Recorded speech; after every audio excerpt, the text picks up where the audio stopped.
ज़मीर की तीसरी किस्म जो है ज़मीर इज़ाफ़ी, वो ज़मीर है जो मुज़ाफ़ इलैह बनकर इस्तेमाल हो।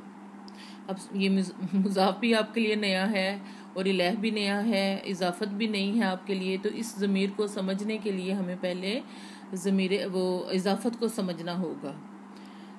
अच्छा, इसकी मिसालें पहले देख लें। उसका, उनका, हमारा, तेरा।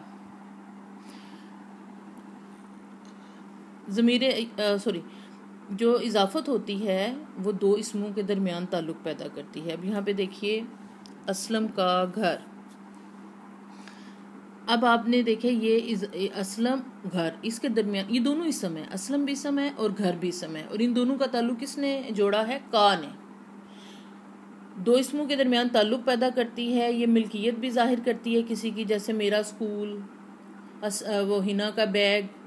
तो ये ताल्लुक़ पैदा करने के लिए, मिल्कियत ज़ाहिर करने के लिए का, की, के का लफ्ज़ इस्तेमाल होता है। फ़ारसी में रा, री, रे का इस्तेमाल होता है, और भी यानी कि इजाफ़त की किस्में हैं।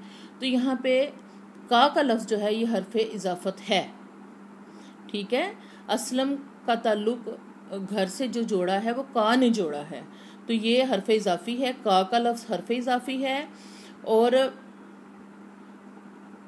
जिसके साथ यानी कि असलम का घर, असलम मुज़ाफ़ अलैह है, यानी जिसके साथ ताल्लुक़ जोड़ा है वो मुज़ाफ़ अलैह है, हर्फ़ इज़ाफ़ी का है, और घर जो है ये मुज़ाफ़ है, यानी मुज़ाफ़ अलैह, हर्फ़ इज़ाफ़ी और मुज़ाफ़ के ताल्लुक़ से मुरक्कब इज़ाफ़ी बनता है। ये मुरक्कब इज़ाफ़ी आपने छोटी क्लासेस में पढ़ा हुआ है, ठीक है। तो ये असलम का घर, का, की, के जो है ये इज़ाफ़त है। उसका घर, उनकी किताब, हमारा स्कूल। तो ये का, की, के या रा, री, रे से मैंने आपको बताया है ये ज़मीर जो है वो बनती है। यहाँ पे देखिए, इसका चार्ट हम देखते हैं, फिर हमें समझ आएगी। अब आप देखें ना, कोई,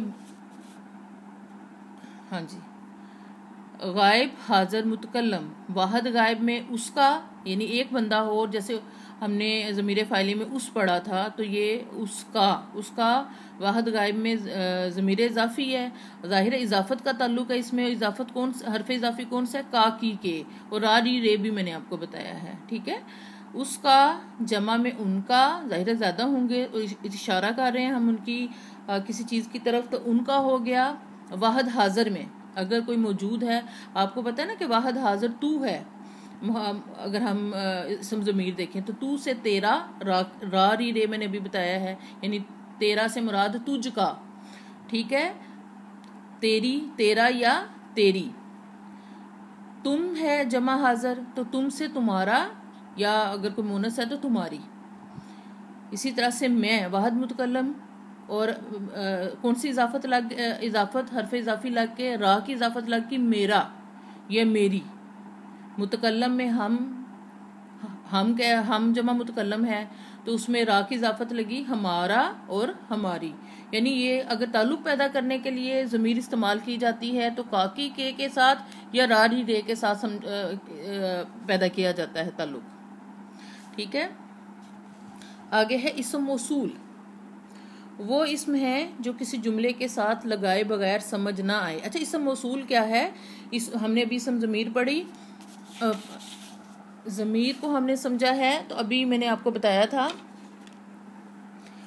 कि इस्म मारफा की 6 किस्में हैं, तो अगली किस्म जो है इस्म मौसूल है। यानी अभी हमने पहले इस्म अलम पढ़ा, फिर इस्म ज़मीर, और अब इस्म मौसूल तीसरी किस्म है। ये कह लें इस्म मारफा की, किसकी? इस्म मारफा की किस्में हम पढ़ रहे हैं, और वो हम इस्म ज़मीर तफसील से हमने पढ़ा है। अच्छा, इस्म मौसूल वो इस्म है जो किसी जुमले के साथ लगाए बगैर समझ ना आए, उन्हें ज़मीर मौसूला या इस्म मौसूला भी कहते हैं। अच्छा, ज़मीर मौसूला, इस्म मौसूला और इस्म मौसूल जो हैं ये एक ही बात है।